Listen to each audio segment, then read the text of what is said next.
India ने पाकिस्तान की military diplomats को पर्सोना नॉन ग्राटा डिक्लेयर किया है। आइए जानते हैं कि इसका मीनिंग क्या है और इसके रिपरकशंस क्या हो सकते हैं। याद रहे कि ये केवल मिलिट्री डिप्लोमेट्स के लिए हुआ है। ऐसा भी कोई अवांछित व्यक्ति, ये एक लैटिन टर्म है पर्सोना नॉन ग्राटा, जिसका मतलब है ऐसा भी कोई फॉरेन डिप्लोमेट जो कि अब आपकी कंट्री में अवांछित है या उसका आना अब अनुमति नहीं दिया जा सकता है, उसे पर्सोना नॉन ग्राटा कहा जाता है। किसको निकाला गया, अगर हम इसकी बात करें तो केवल जो मिलिट्री एडवाइजर्स थे उनको और उनके सपोर्ट स्टाफ को इंडिया से बाहर निकाला गया है। 7 दिन के अंदर अंदर उन्हें देश छोड़ना होगा।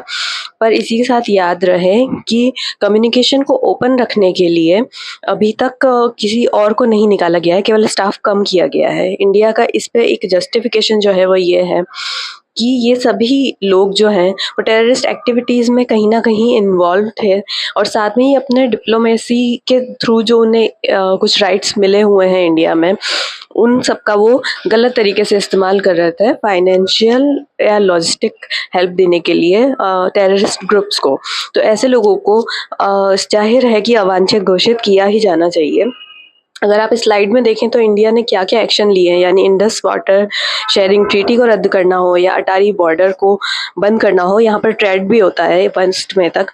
इसके अलावा सार्क वीज़ास को कैंसिल किया गया है और इसके अलावा 30 तक जो है वो कम कर दी गया है स्टाफ लिमिट को।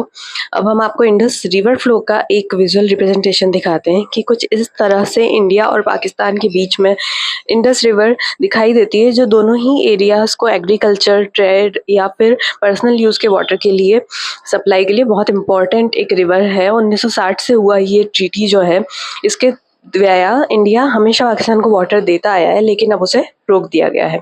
इस पर ग्लोबल रिएक्शन क्या हुआ, तो सभी देशों ने तकरीबन इंडिया के समर्थन में ही अपने बयान दिए हैं।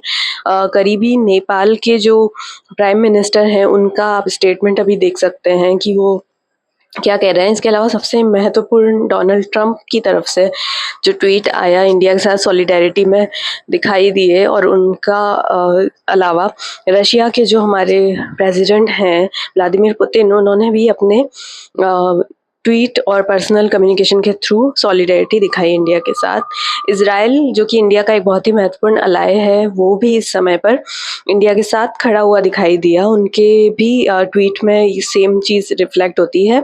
इसके अलावा ये ईयू की जो चीफ हैं उर्सुला वॉन डेर लेन, इन्होंने भी सेम चीज़ इटरेट की है कि आतंकवाद के खिलाफ भारत की जो लड़ाई है उसमें वो साथ खड़े हैं। इसके अलावा जर्मनी के चांसलर ने भी कुछ इसी तरह का अपना स्टेटमेंट ट्विटर के थ्रू दर्ज करवाया है।